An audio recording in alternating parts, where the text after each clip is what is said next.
One of the biggest discussions in the sports world this summer has been the role of athletes when it comes to speaking up about social issues. LeBron James hasn't hesitated lately to make a statement. On Tuesday, LeBron hosted an event by his LeBron James Family Foundation at Cedar Point Amusement Park and spoke on social responsibility of everyone, saying, quote, "I believe in order for us to ultimately be as great as we can be as a nation, that all of us have to go back into our communities and lend our hand. It starts brick by brick.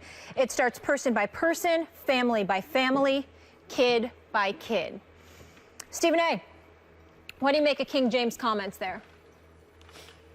Well, as usual, I applaud it. LeBron James is the quintessential global iconic superstar in this world. I mean, as a basketball player, he's the best in the world, but he's also right up there as a person as well. He's incredibly conscientious. I remember I had the pleasure of going to Akron University and speaking to kids that he's been taking care of, you know, kids that are in position to receive scholarships. I mean, this guy is taking care of thousands of kids and donating millions of dollars of his own money through his foundation, obviously, as well, not to mention his time, energy, and effort. So let's be clear about something. He practices what he preaches in that regard. And when he says what he says, it also implies the importance of a personal touch.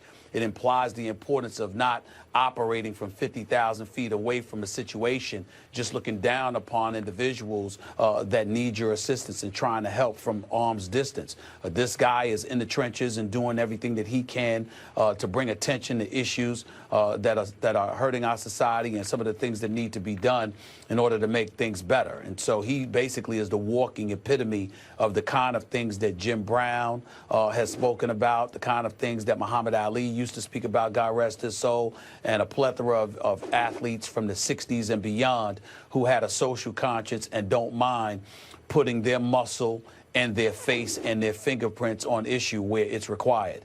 And it sets a shining example. Now, what really highlights it on this particular day is we heard from Aaron Rodgers, the quarterback for the Green Bay Packers, who, Molly, you know, and Max, you know I love me some Aaron Rodgers. He's a bad man as a football player. But when he spoke the other day about the NFL, although he was right in what he said, Max was accurate in pointing out how Aaron Rodgers, certainly being the superstar quarterback for the #1 sports league in America, is in a position to make a difference with his voice. But I'll take it a step further. Even though there are problems that obviously exist in minority communities throughout this nation, I would remind everybody that even during the civil rights era, when black folks were marching and we were fighting for civil rights, I should say them as opposed to we, because even though I'm black, I wasn't even born until 1967. So I don't want to take credit for what my ancestors did. My love and adulation goes to them.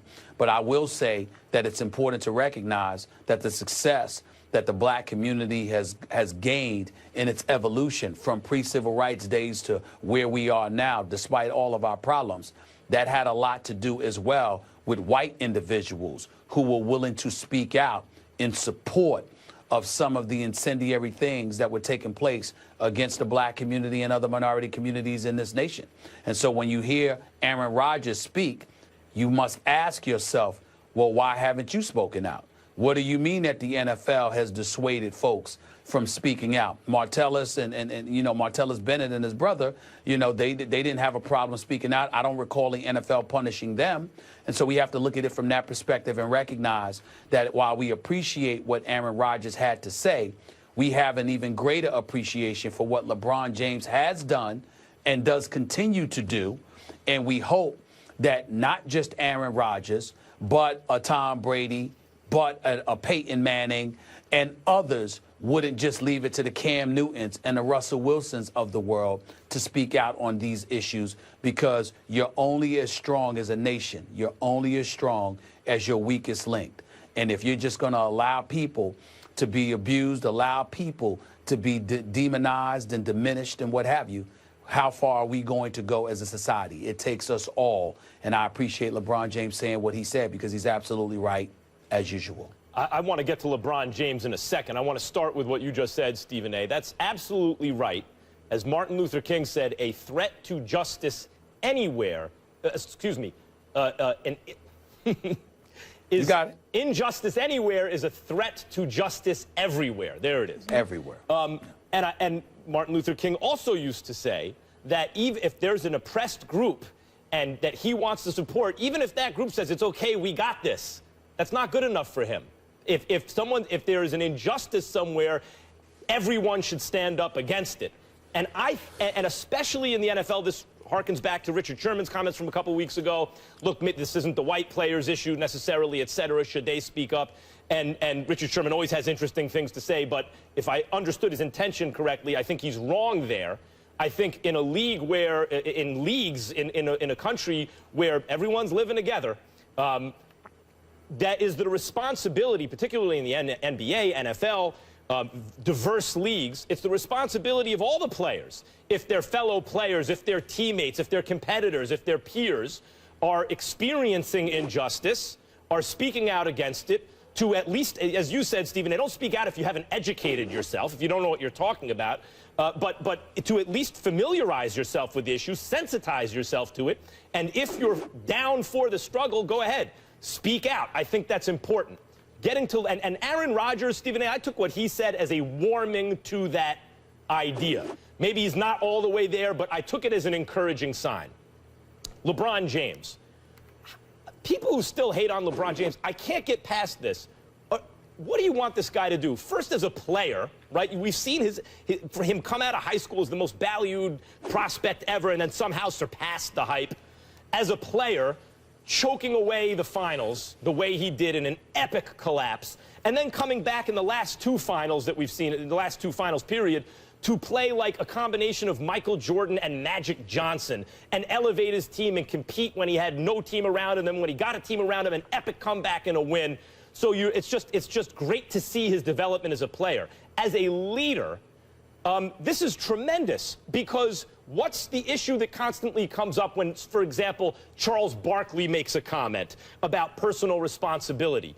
And I will go back to the point that frequently these issues, both points are valid, the idea of societal responsibility on the one hand, institutional responsibility, and personal responsibility on the other. And people with a rightward bent seem to say that, hey, forget about, don't focus on societal and institutional responsibility, focus on personal responsibility. And to the left, they say, why are you focusing on personal responsibility when it's institutional and societal? And what I will love about what LeBron James did here is he's already spoken out publicly, and so has credibility against institutional and societal talking about institutional and societal responsibility, talking about those kind of things publicly, now gives him credibility. It gives him equity with people when he focuses on personal responsibility. When he says something about how it's up to everyone involved to take personal responsibility and behave accordingly, that resonates differently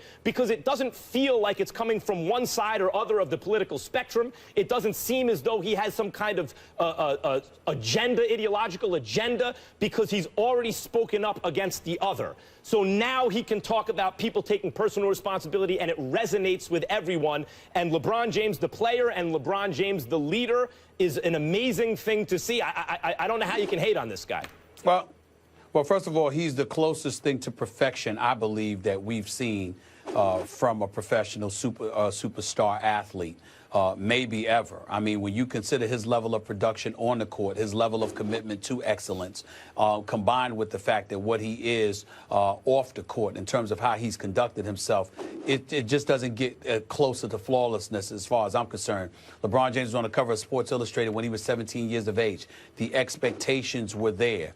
He accomplished them, he conquered them, he exceeded them, and it cannot be denied. And so when we look at it from that perspective and then see the commitment to his body, to his mind, to winning, to producing results, he is the quintessential professional, iconic superstar athlete. It simply cannot be denied. But I also think that as a black person, it's important for me to say that it's very important what he said, because there are certain parts there where he clearly was talking about all of us. Well, guess what? That includes the black community.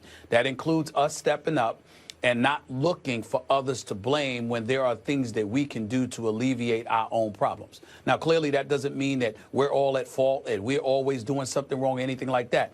Black folks in this nation have been victims. So have Native Americans and others. We understand this. But the flip side to it is that nobody's going to pull out a helping hand in most situations and help you along the way. You've got to do it yourself. And to hear that kind of message emanating from a superstar like LeBron James is incredibly important. And because from a guy, somebody who is successful and has pulled it off, he's reminding you on how to get it done. And I think that's important. Because this is not the first time we hear from him. You know, sometimes it's the first thing you hear is personal responsibility, and people scratch their heads and they wonder about the intentions. But the fact that he's already on the record talking about the other stuff, talking about the institutional response, now when he talks about, hey, these are choices you make, people have to be aware of what they're doing and take responsibility for it, it resonates differently.